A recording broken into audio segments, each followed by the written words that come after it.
Hello and welcome to the Rich Robinson Show. I'm your host, Rich Robinson. Over the past 25 years, I've been an entrepreneur, investor, advisor, and professor here in Asia. After nearly a quarter of a century in China, I'm now based here in Bali, Indonesia, the island of the gods. Asia is my home now. 60% of the world's population also lives here, but I would contend 80% of the world's dynamism and opportunity is right here in the region. On the show, you'll hear candid and fun conversations with some of my friends and colleagues, people I've met along my journey, entrepreneurs, operators, experts who will help you unlock actionable insights around the Asia region and the entrepreneurial agility that actually defines it. This first season, season 1 of the Rich Robinson Show, is titled At the Speed of China. Like, wait for it, at the speed of light. Things happen fast in China, and in this season 1, we're gonna take a deeper look at that. The rapid economic development over the past few decades, as well as the speed and cycles of innovation taking place all day, every day, right now. Let's go. Jiao!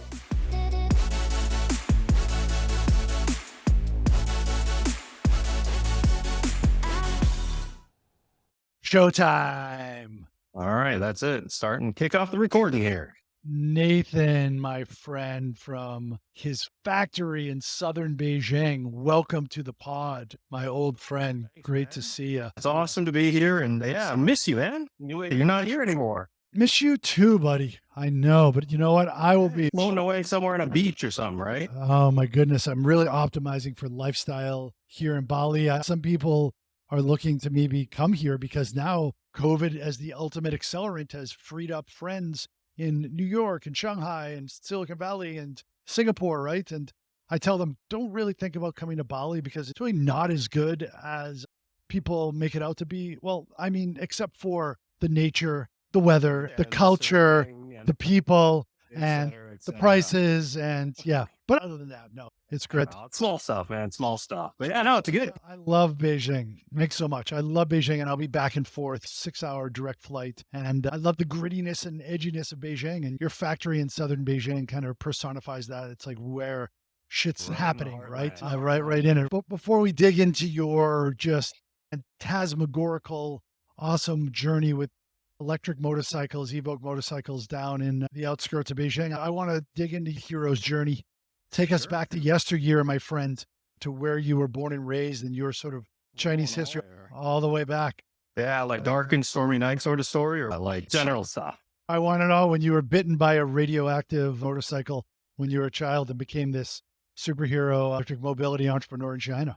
Yeah, okay. Well, I'll give you like a brief recap of everything. But yeah, I mean, I'm sure you know, like I was born in Canada. Over there, it's vastly different from where we're sitting at right now today. Night and day with the whole thing. But it's never been, I love my upbringing, and I think that's the journey as to what kind of led me here. But ethnically... What city was that you were Vancouver.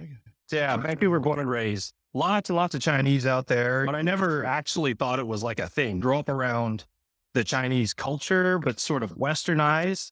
But I was kind of on the outlier of the whole thing. I was pretty whitewashed, and I think I still am. So if you go back and talk to like any of my friends, you'd be like, yeah, man, where will you end up in 20 years? Nobody ever think China. I didn't speak the language. I had a couple of friends who actually spoke Cantonese and I guess different dialects and stuff, but I never got into that circle. So this is like the farthest place I ever would have thought. What generation are you? How many generations back? We're family 4th generation already. So my great grandparents left China. So really far from the whole Chinese thing. But I mean, it feels like that's a lifetime ago, like back in Canada. Now I just kind of feel this is like home, you know? So it's definitely been a transformational journey on my end too, internally, of like going from this whitewashed Chinese kid to, I guess, the opposite of it, like a Chinese inner sort of white out there. It's weird. I went through like a whole like 180 flip, actually. I was really kind of anti-China and that stereotype to it. And now, you know, they're doing so much stuff when it comes to at least my industry, like new energy manufacturing, lots of cool stuff happening. So now, like last 20 years or whatever was kind of anti-China. Next 20 years, you're going to be super pro-China. Like, look at all the cool stuff coming out.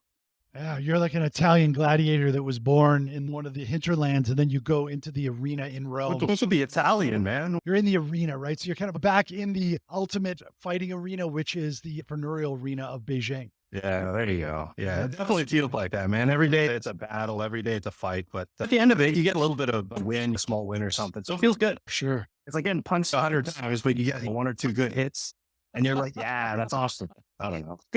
Decent trade-off. Decent trade-off. That's great. And what about that path from Vancouver to the Middle Kingdom? How did that happen? Oh man, that was, I was like, it was supposed to be a 1 year thing, man. I'm sure you hear this all the time, but you're like, yeah, I'm totally going to get like a 1 year back, do some decent work, get some experience, head back home, get a better job. But yeah, that was totally the initial thought process. It was like, hey, I got a 1 year contract, going to do something completely unrelated to like manufacturing right now, but supposed to be a 1 year stint, get some experience, head back to HQ in Vancouver, and then kind of grow from there. But yeah, I'm sure you hear this all the time with the girl. It's a girl that gets you, that kind of loops you in here, and you get stuck in a way. Yeah, good stuck. Not bad stuck, but stuck nonetheless. Yeah, good stuck. So I guess I was like, I met her like 2008 or so. Yeah, just around the Olympics.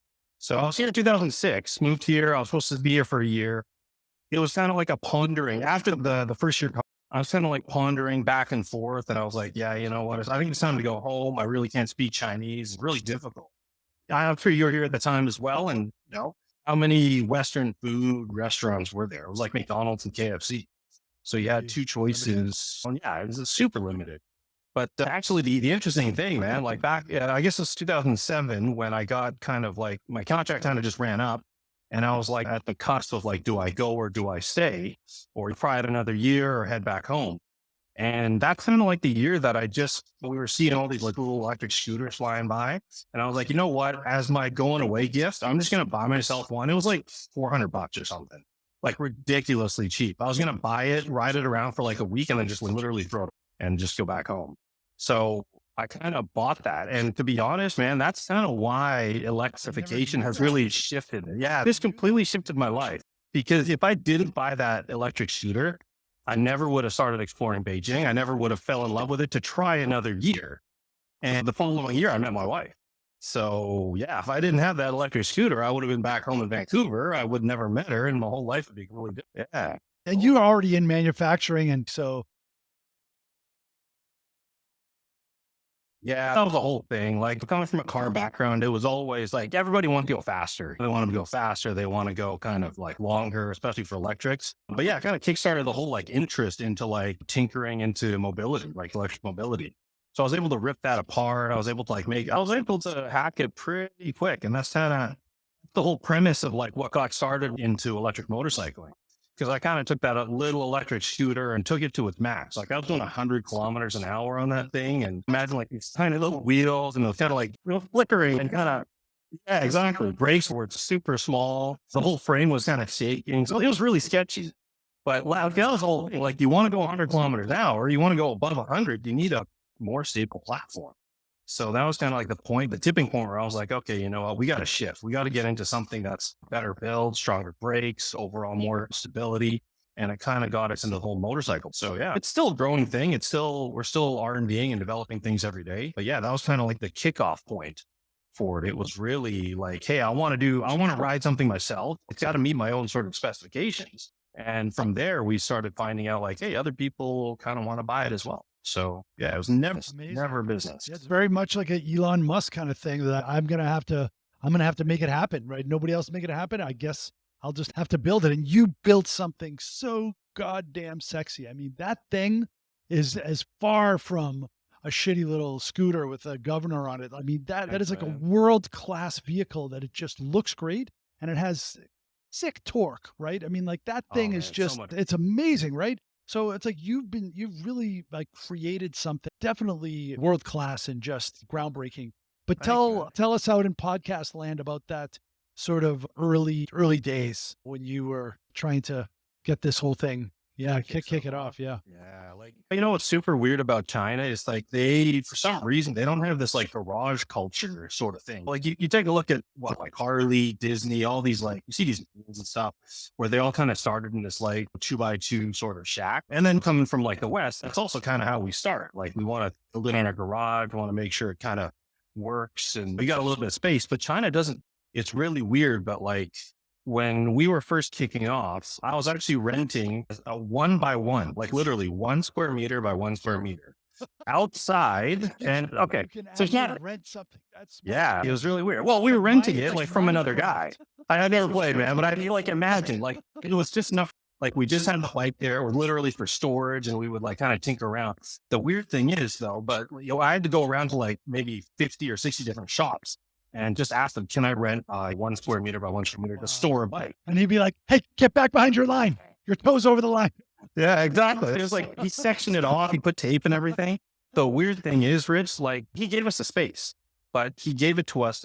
So when we first started this Beijing, man, it's like -10. Yeah, it's like -10. Or scorching, or polluted, or dusty, or windy. But it was covered. So it's this weird thing. It's outside, but it was covered. And I've never kind of seen this, but it was the closest thing to like a garage that I could find, because they don't have these. Like, you want to rent a warehouse, it's like 5,000 square feet, like 500 square meters to start.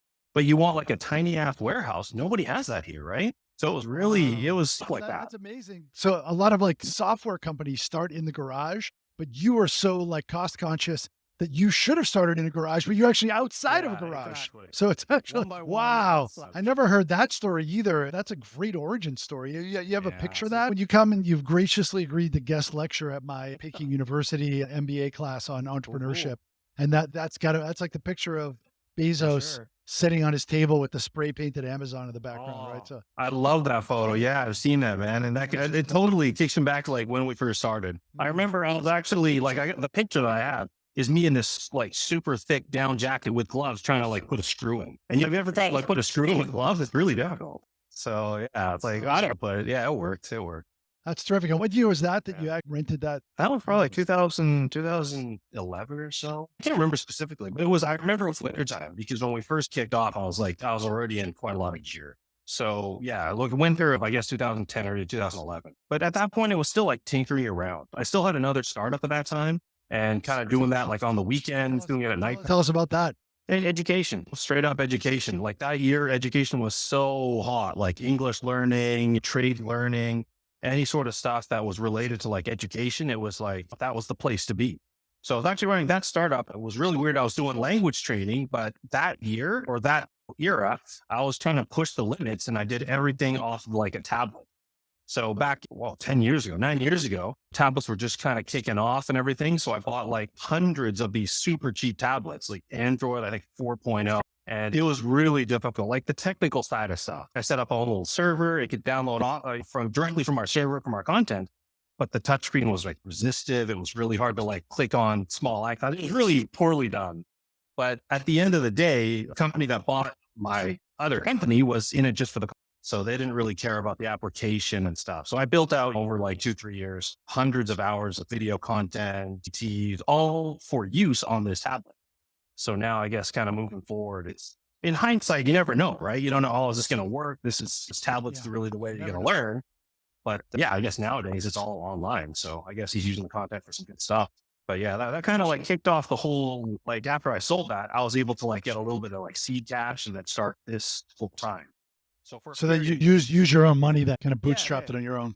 Exactly. The first couple of years of R&D was really bootstrapping. And like I said, trying to cut costs, because, like whatever you can save here is essentially your own money. So that's kind of what the whole like 1 by 1 meter start off was. It's just, hey, I want to pay a couple just to try to test this out, leave the bike there, work on it at nighttime.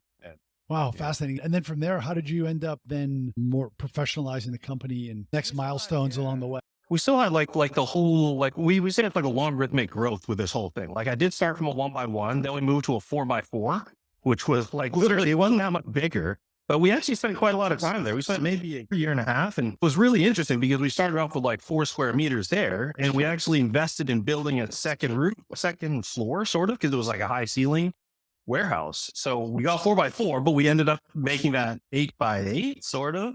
So we did electronics and PCB design on the top, and then we did builds on the bottom. We had, I think the most we ever had crowded in, there was like 6 or 7 builds that we were doing. So literally you were like wandering around bikes to go through it. So it's really weird. But yeah, we got the build done surprisingly in a decent amount of And time. what about those frames? Like, did you buy existing frames? Did you start to weld, or like what were the? Yeah, so we actually started welding them. We took the first couple of prototypes we brought in, they were kind of modified stuff. But then as we kind of built on, we're like, oh, okay, there's so much that we have to customize. We just got to build it ourselves. So at that point, we're able to it's welding, and coming from like an automotive background, I got a lot of that stuff under my belt. So it's pretty easy in that sense. But again, China doesn't do that, which is really strange. You're like, you want to buy like 5 frames or like 5. That's nothing. This is China. Like, you should buy 5,000. It's a huge problem with China where it's kind of like Texas. It's like, go big or go home.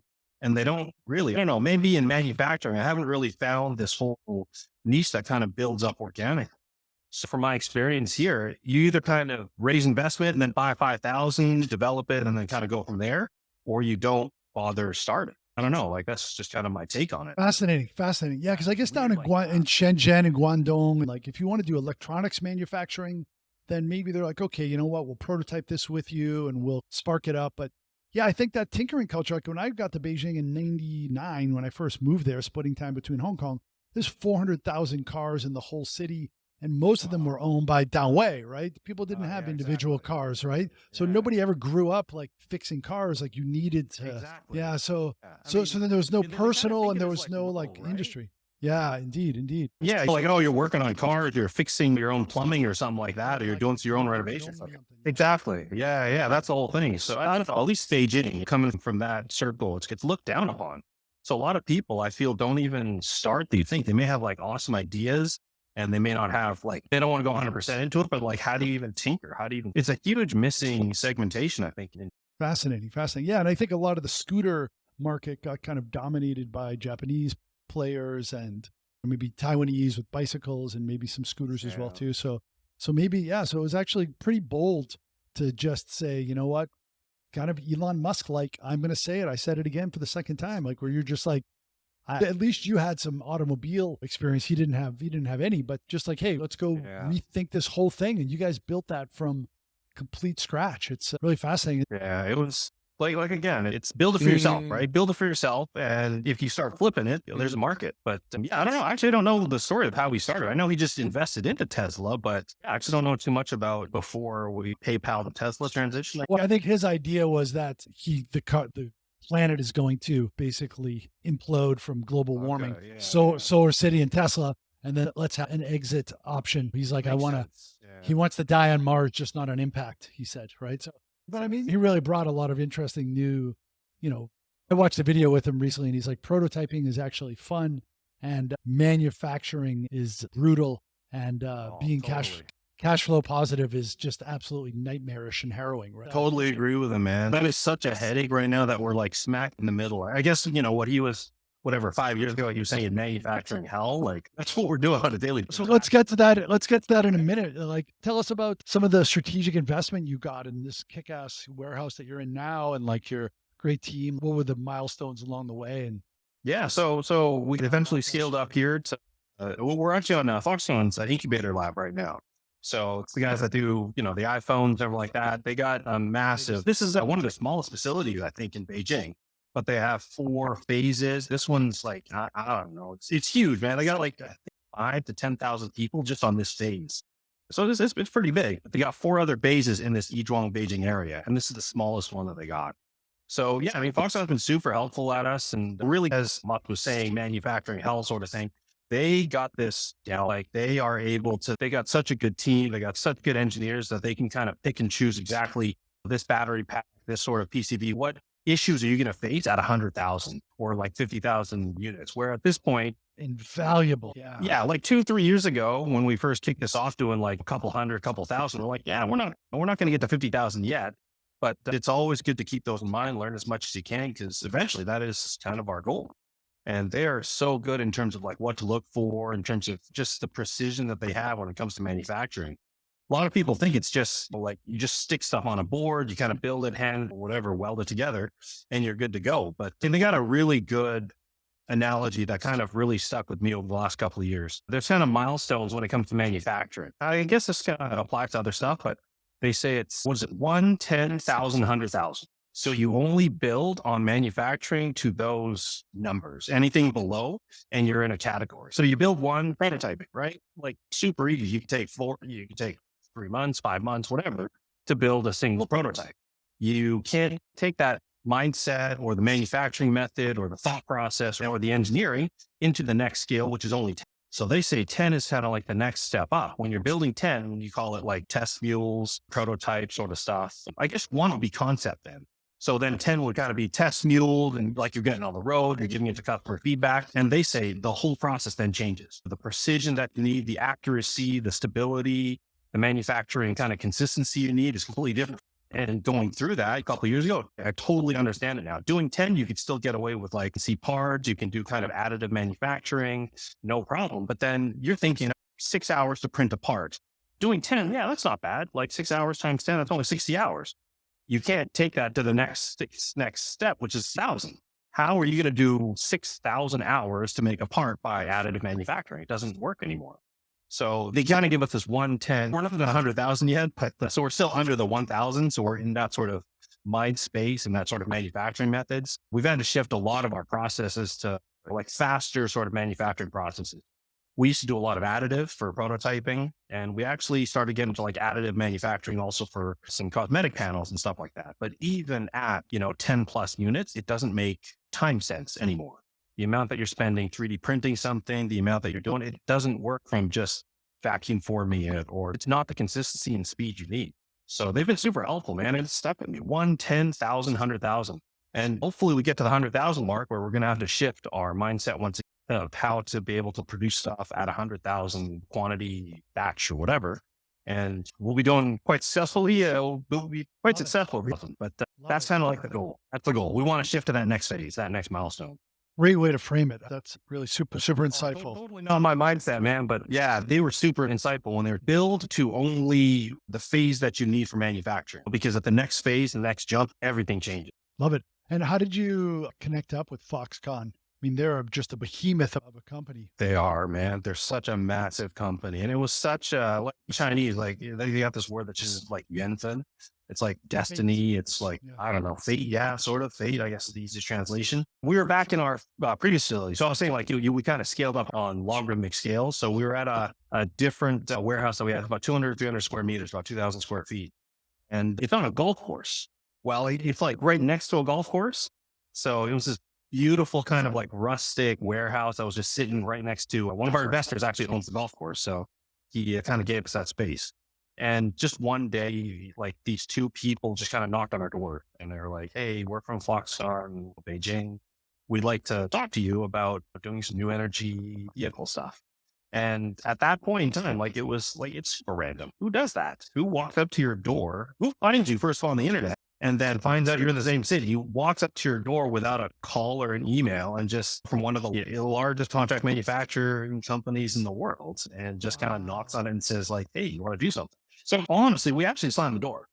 Like it wasn't me, but it was somebody else, one of our other employees. And it's like, they didn't believe it. So they just go, oh, Nathan's not here right now. Yeah. Like the boss isn't here right now. Go away. Like that was it. So when he came back, he actually said, oh yeah, there's a couple people looking for you from Foxconn. I was like, that sounds kind of scammy. So I said, fuck it as well.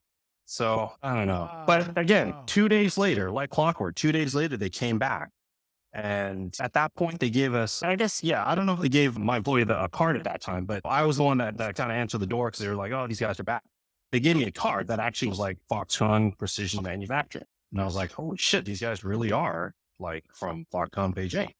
So yeah, then I kind of sat down. We had an actual sort of official meeting and everything like that. We came down to the facility to talk more, but it was super random, super like fatey, I guess, in that sense, but never thought to look out for them. Never even thought of like doing this whole contract manufacturing process, but kind of going through it. And there's no way we would have been able to scale not being in China, not working with contract manufacturers like Foxconn, like some of the other guys. So like a double-edged sword, right? You don't have the assets, but like you have the ability to scale quickly. Yeah. And I think there's going to be, I think that's a much more positive trend where, okay, I'm a startup. I don't have many resources and I don't have any users and I don't have any reputation, right? Yeah. But, I'm a large organization, tons of resources, tons of users, and all this reputation and brand, right? Yeah. But as a large player, I'm not so nimble. I'm not so good at innovating, and I can't necessarily move quite as fast. But then you're like, well, wait a second, we're nimble and innovative and we move really quickly, right? So it's like, if you could really lock that together. And I think in China, you can really see, like, I had a startup doing mobile gaming and we got approached by Alibaba, and Alibaba and Tencent were like very prolific investors and acquirers, right? So they have these teams and the teams are like, all right, you got to go out, you got to mandate, you got to scout these things out. And I think probably Foxconn is seeing that too. They're like, oh, wow, hardware is being democratized. Let's pick electric mobility. Who's doing something kick-ass in that space? And because you are so bold and pioneering it, right? I mean, like, it's pretty unusual for a local Chinese person to be able to really do well in that kind of space, right? But you were kind of ignored, like you said, right? Like that space was like not really as crowded because you were zagging when everybody else was zigging, right? And they were like, they show up at your door, right? Which I think is part of like the whole China speed thing, where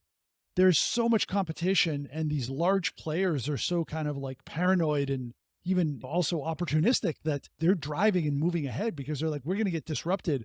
Well, why don't we go and invest in these companies and help them to grow? And then we can do the manufacturing for them and then we're going to win, right? So yeah, no, true, man. It's really synergistic. It really is. I mean, they have so much like unused space, unused resources, people, machinery, facilities. It just makes sense that a lot of us are kind of starting up with slower quantities, but they want to see these customers, like they call them customers, like they call us a customer, even though we haven't given them any money. But like, I mean, my feeling is that they feel as we grow, we're going to be a huge contract player to them. Like we could just dish off hundreds of thousands of bikes in the future and it's win-win for everybody. So yeah, I mean, I don't know about their mandate. I've never actually asked them, but what you say is probably pretty accurate when it comes to like, they're set out to like find these innovative companies, bring them into the whole like supply chain sort of thing, and then kind of give them a taste. That's essentially what it is. Like give them a taste of what we could do. And then as we kind of grow bigger, of course, we're going to be dishing off all of our manufacturing to them like we already are. So yeah, I think totally win-win for everybody. Love it. And tell me, like, it's now been about a decade and I did some hashing. I don't know if you've ever done that before, like hash house harriers, where you go, they call themselves drinkers with a running problem. And so the way that it works is that it's a whole group of people. It's very social running, but people have all these different levels of skills. And what they do is they have a rabbit, a hare, who goes out and they put all of these false paths when you're running, because you're out usually like in the mountains or the woods or something. Oh, okay. So all the faster people run and then they get led to the wrong dead end. And then they're like, oh, I have to turn back. And then they turn back. And if there's other people already running down the path, they're like, this is the wrong one. We have to turn back. Right. Oh. So and then people find, that's how everybody ends up at the destination kind of at the same time. Right. And then everybody drinks. Right. But it's kind of like entrepreneurship where you're like, I got to get on this path. I have Meo Juyi, right? Is this going to have to get on this path? And I went down there and like, all right, that was actually a really big waste of time, but now I know that's not the way to go, right? Sometimes you go there and you're like, okay, wow, I learned something, but now I have to come back. And like, what are some of your dead ends or something where if you go back to 2011 and you're like, okay, listen, I know it's weird that I'm from the future, but I got two things to say to you: pandemic and Dogecoin, but also yeah, super deep question, man. We might have to come back to that one. I got to put a little bit of time into that just to think, but like, I don't see it as mistakes. And in terms of like, would I go back and tell myself, don't do it? Like, then how would that kind of mess stuff up along the pathway of learning? Then now we're going to trip you into like the whole time travel thing. But like, I'm just saying, like, if you actually went and said, don't do that, how'd you end up? I have no idea. But like, everything's been, I'm not going to say like good, obviously. There's been a lot of learning. There's been a lot of like kind of mistakes made, but I think all those mistakes are super critical to like where we've ended up, whether it's to like how to work with people. I think, okay, I got a good one because I think this is a huge area that I'm trying to like kind of work on myself. But in terms of like stress management, again, if you tell somebody this, I don't know if it's going to actually help them. I go back 10 years ago and say, hey, dude, be less controlling and manage your stress. Like, what's that going to do? But yeah, I've been trying to work on that myself a lot. Like we've had quite a lot of employees and a lot of like just team members here where it's crunch time. I kind of get super like stressed out and then I start taking it out on them, where there's like, hey man, you're supposed to be reading my mind. Where's that report that I needed? How are we doing for like parts and inventory this month? I mean, I wouldn't even say that. I wouldn't go back to the future and tell myself that. I just kind of want to work on that myself on a daily basis. Like how can I try to manage that? How can I frame myself and other people's perspective and kind of understand it? Because I think I hope it's going to make me a better manager, a better team member in the future.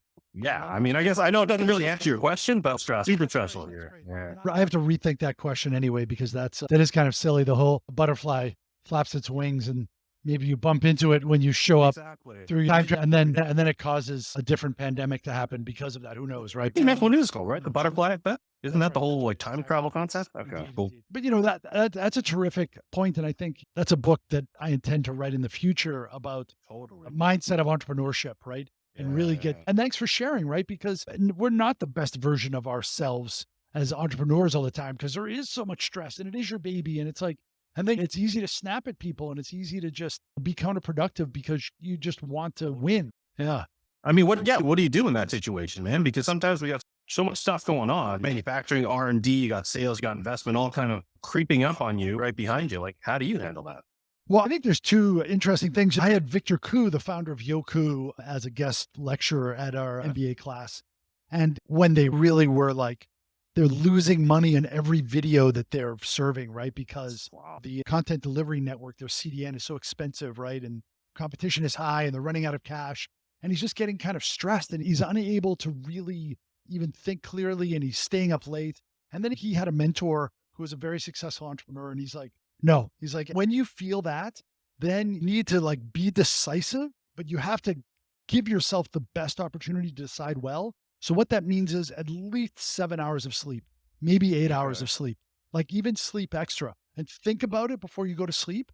Let your subconscious do some of the work. Wake up and don't do anything. Don't check your phone. Don't go to the bathroom, drink a glass of water, but then think of, and like maybe let the dirt or the silt go to the bottom of the river, and then you'll see something. You never have enough information, but you'll have a clearer picture, and then decide and then go on with it, right? Because otherwise, if you're staying up late and you're stressing out, then you have like less patience and moodier, and you're not thinking as clearly, right? So that's one thing. And then I just think meditation is something that's super. Yeah, definitely. I think that's a good suggestion too. But you know what's interesting? You said you said a key word there, which is moody. I think that's just I don't know, the negative way of saying emotional. And I think that's like the whole double-edged sword. It's like, yes, you are passionate about this. Yes, you do want to succeed. You want to see this through. And that kind of moodiness / emotionalness, is that a word? I don't know. But yeah, like that's definitely what kind of gets like, hey, we want to get this out we want to get stuff to our customers. Where the fuck is our inventory, right? Like that's kind of like how it is. And then it kind of builds up. But then when you take a look from the flip side, you're like, yeah, dude, like that guy couldn't have understood. That guy couldn't have read my mind. It's like at that point in time, I want like a whole inventory list and find out where we are. Like, yeah, I understand that, but it's tough to stop yourself, at least for me. It is. Like, it is. Yeah, like 10 seconds after, I'm like, oh crap, I shouldn't have. But like 10 seconds prior, you just kind of coming out. Like, I don't know.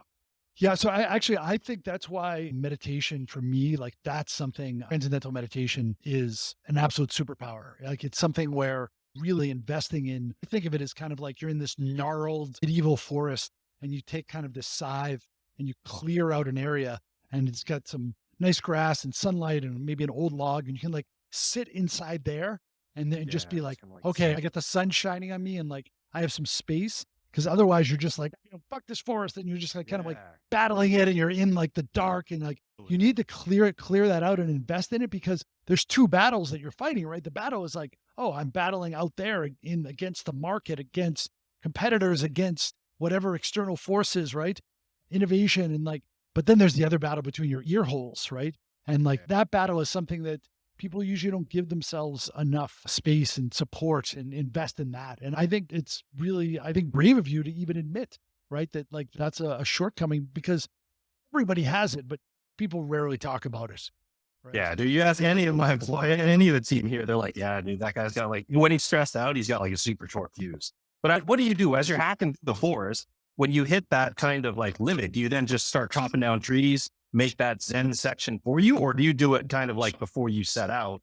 No, but I mean, I think meditating allows you to like step out of the forest and go into that clearing and just be like, because that's actually a fascinating thing that I learned, because I grew up in Boston, and like, especially that bitter soil of Boston is like, everything's okay. Like you're over the line, right? And it's like that challenge, right? And just like, Is that a Boston? Sounds like a North American thing because I'm pretty well. sure. No, but I think Boston has an even extra, like maybe if you go to California or you meet people from like the South, or even I think Canadians are pretty polite, right? I'm just saying like, We're also the same until you hit that like limit. Then you're like, everything. I guess everybody. That's the whole thing. sure, everybody does have a limit, but then you can really set that governor, like where you want to be. Now, I did a 7-day silent meditation course, 10-day silent meditation course with my wife, and it's called Vipassana. And he, who had done it previously, I was like, can you summarize it? He's like, I can summarize it in 2. What is it? Appropriate response. He's like, that's what that gave me, was the appropriate response. So this is what I learned from doing that 10-day silent meditation retreat and doing about almost 8 years now of transcendental meditation, is that there's stimulus, there's emotion, and then usually I have response, right? And you can't control the stimulus. Stimulus is going to happen.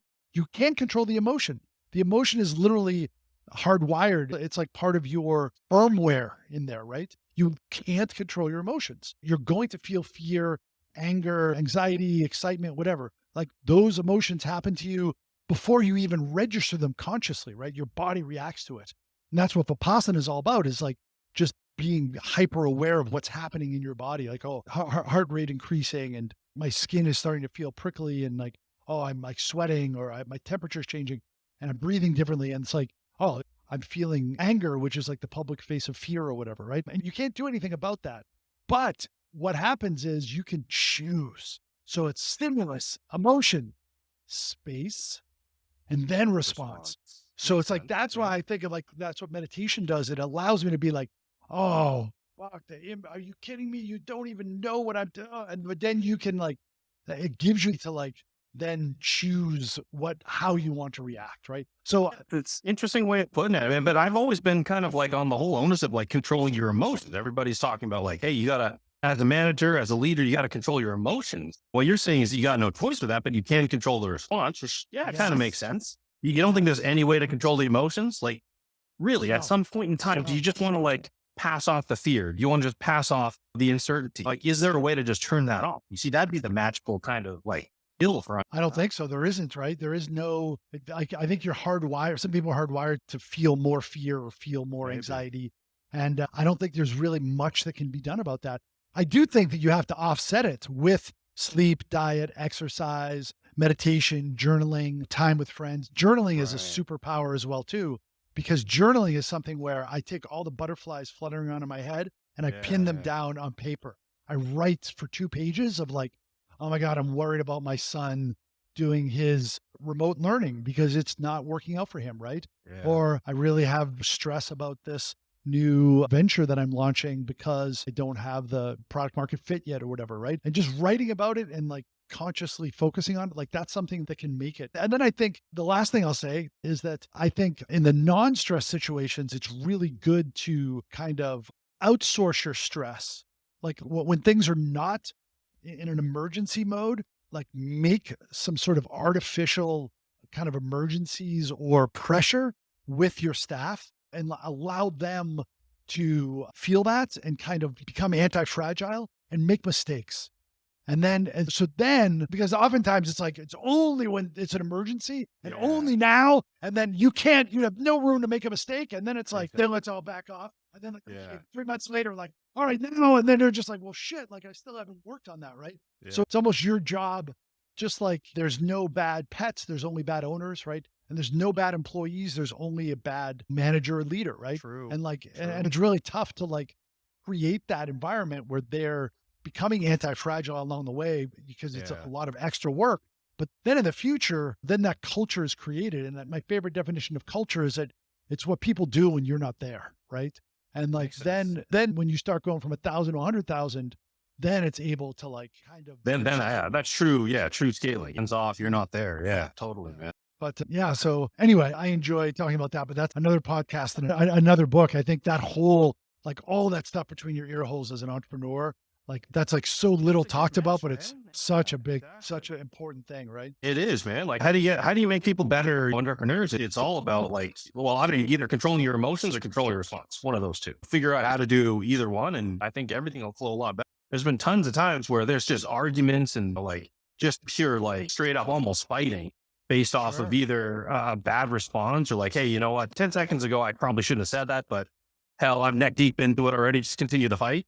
Like, I don't know if it's ever happened to you, but yeah, like that happens all the time with us. And we don't even, we don't need to. It's like, we're all on the same page. We know we're on the same page. We want to get these builds out. We want to finish off this project, but yet we're still yelling at each other. Like, I don't know. Doesn't make sense, but yeah, it happens all the time. No, it's very common, right? It's very common. I'll read that book, man. When you get that book out, I'll send me over a copy and then I'll go through that line by line. I'll bring you back on that podcast. I already know the name of it. It's called Imposterpreneur.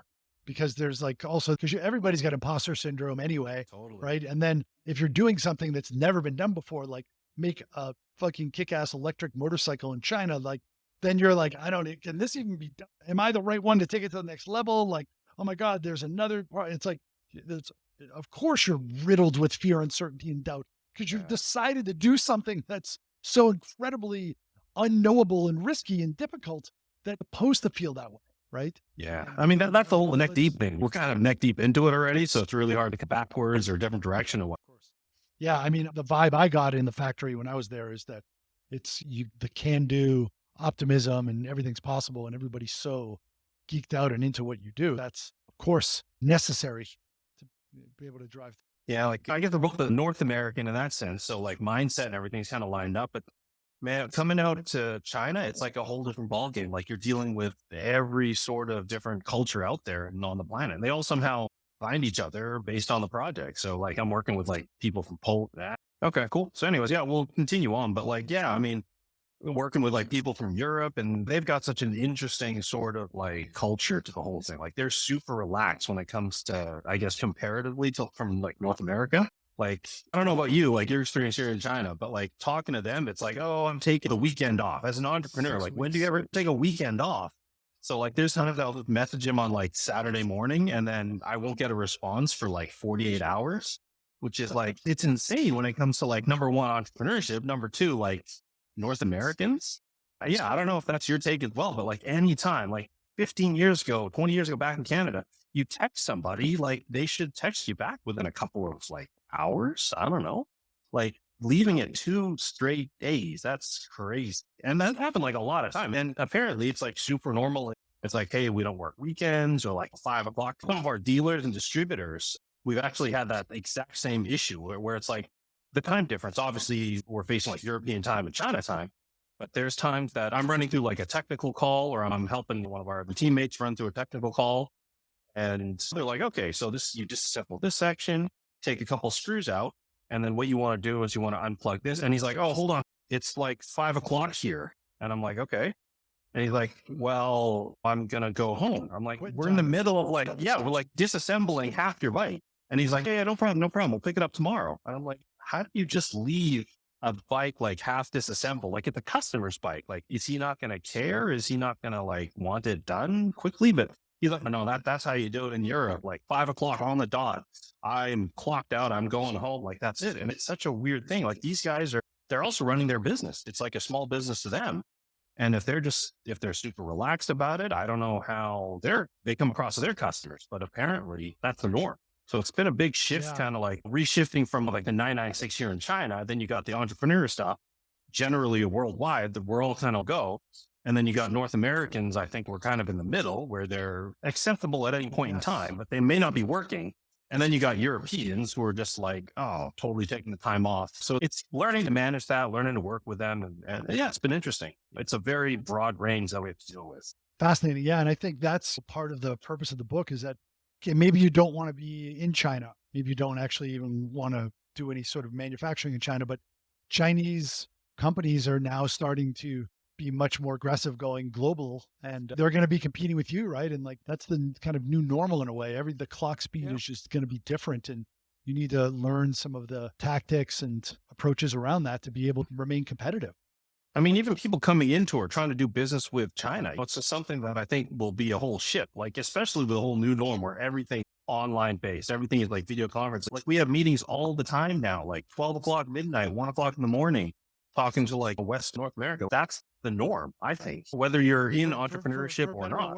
I mean, for better or worse, right? Like, it's connected now, right? Everybody's gone through this whole COVID thing. Everybody knows they're now connected with a device. Like, why couldn't you get a hold of somebody? Right. So I don't know. I don't know if it's a good thing. Maybe it's like, maybe the way it's going to crash the world or something. Like everybody's just so hyper connected that there's no privacy anymore. I don't know, but I'm just saying that's kind of how it is in China. And that's kind of like the expectation a lot of our suppliers and have. Like you can call up China anytime, any minute of the day, and then 9 out of 10, somebody will pick up. Yeah, exactly. Indeed. Yes. Indeed. Hey, Nathan, wow. Thanks so much for your time. It was Of course, really wonderful to catch up a bit, my friend. Maybe the Olympics. I took my oldest boy to the Olympics in '08 for the opening ceremony, and I would love to be able to do that if we can get back for the Winter Olympics. Okay. But I'll be back and forth a lot in the future teaching and businesses that I have up there that I'm involved with. So I think that's a new normal. And I'm going to be writing a lot more about the China and kind of channel learnings from China to the rest of Southeast Asia and the world. To the book, man. Yeah, send over. It's all done and done. Will do. All right, my right. friend. All the best and Awesome. to be continued. For sure, man. We'll catch up another time. Okay. Grab a beer next time you're in town. Great. Thanks. Okay. See ya. Deal.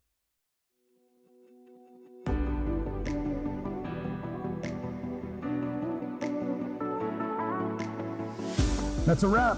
Thanks for listening to this episode of The Rich Robinson Show, Season 1 at the Speed of China.